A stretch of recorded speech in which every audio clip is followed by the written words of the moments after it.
this long, like as long as a snap. Like that's how long my hair needed to be for it to be the stage that I didn't have to do anything to it. So with that,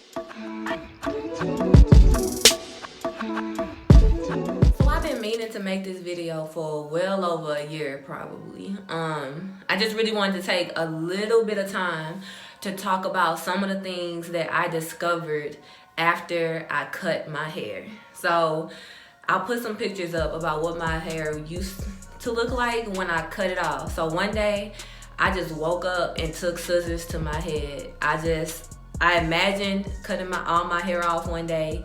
For a very long time, I just really couldn't take the leap.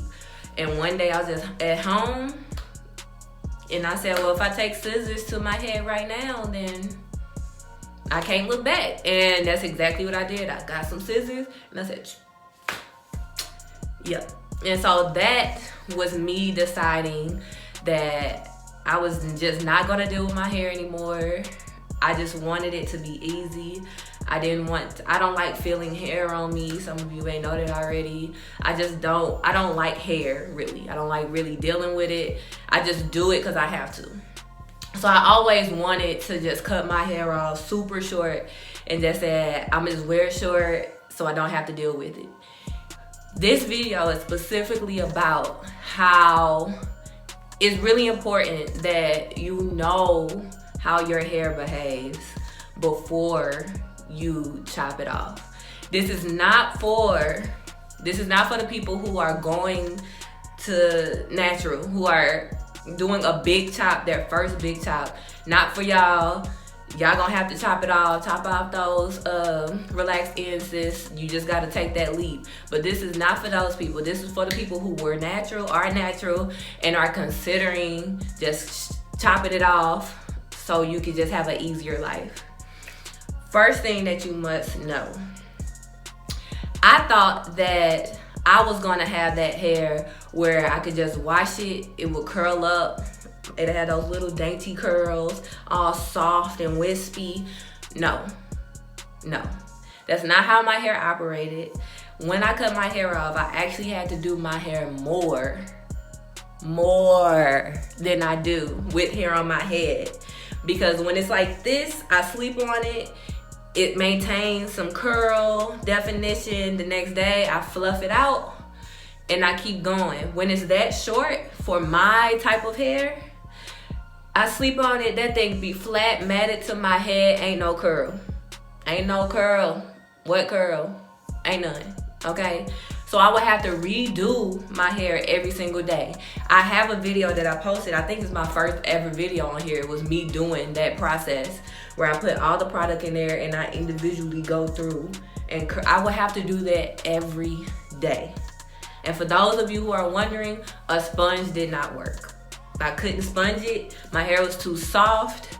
The sponge, it was, I guess, the length of my hair too. It wouldn't do it. I tried. I spent my money.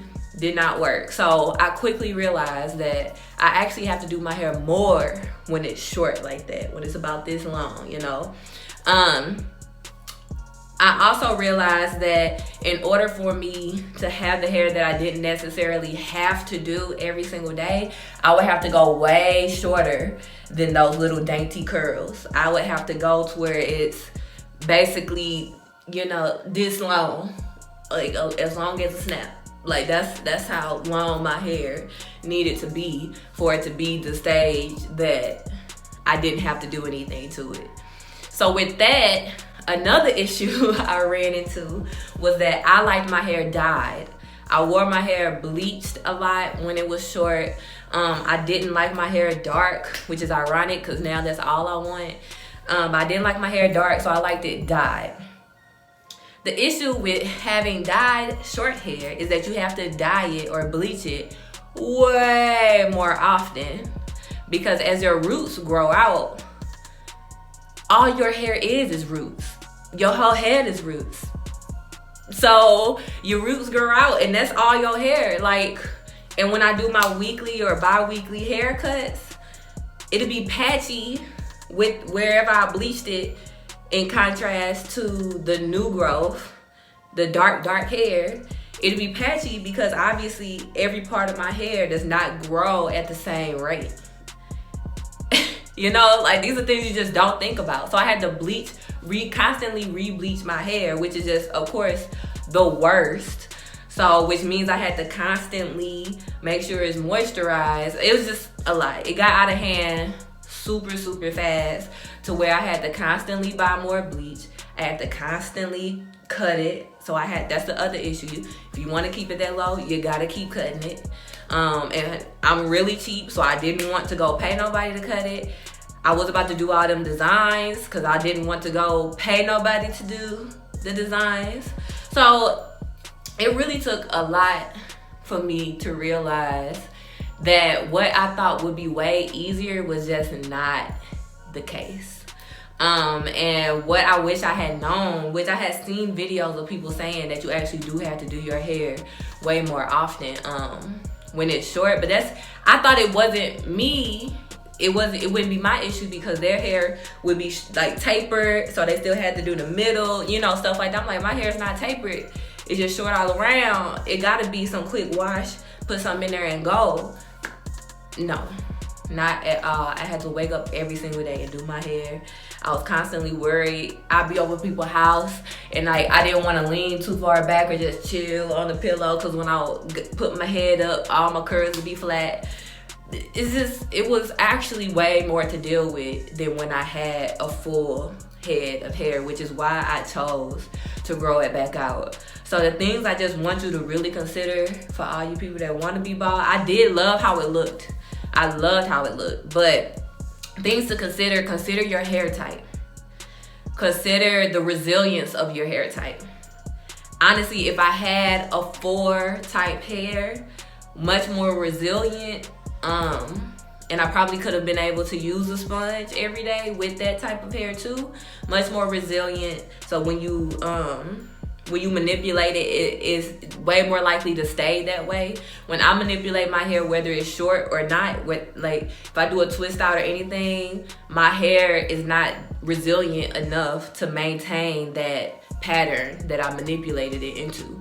So I understand my hair type is too soft, it's too loose. It doesn't take well to manipulation. So that's why mostly what I do are wash and goes and just finger coils and separation. Understand your hair type. Understand what you're willing to pay for. If you're not willing to pay for the haircuts, or if you don't even dye your hair yourself, but you know you want it dyed, if you're not willing to pay for that, because you'll have to get them way more often than you go get your hair done and dyed now, understand that that's what you're getting into. And if you're doing it yourself, understand you're gonna have to do it yourself way more often. And just understand that if you don't like it, you just grow out. Just grow it back out. This is not to dissuade anybody from cutting their hair, because like I said, I loved when my hair was short. I just did not love the fact that I had to do it every day, which was for the reasons that I cut it, because I wasn't cutting it for style. The reason why I cut it, that did not work well with the reason that I cut it. The reason that I cut it was for ease. If I was cutting it for style, then that would have been different. I would have been able to just deal with it. But I was cutting it for ease. And so I'm growing it back out so that way when it's not looking good when I wake up, I can just put it in a ponytail. When it's not the likelihood of this being completely bad when I wake up and just flat is way less likely. So I just wanted to come and say a real quick PSA. If you like how my hair is now, I actually use the Mane Choice new line called Proceed with Caution. They have a new line called Proceed with Caution. My favorite thing in this line is the Killer Curls Brutal Bounce Look Both Ways Hair and Edge Gel, which is what I used here. Check this line out. It's brand new. I mean, that's if you're watching this video right when I post it. But I just wanted to stop by and say that. Please take heed. Think through these things. If you're looking for inspo, make sure you're looking for inspo by people who have the same hair type as you, because that actually matters. Like, that matters with everything. So just stopping by to say that. Hope this was helpful to all those people who are considering doing a big top, a real big top, not the first big top, a second one, if you want to call it that. Like, subscribe, follow me on IG at Stacey's Interlude.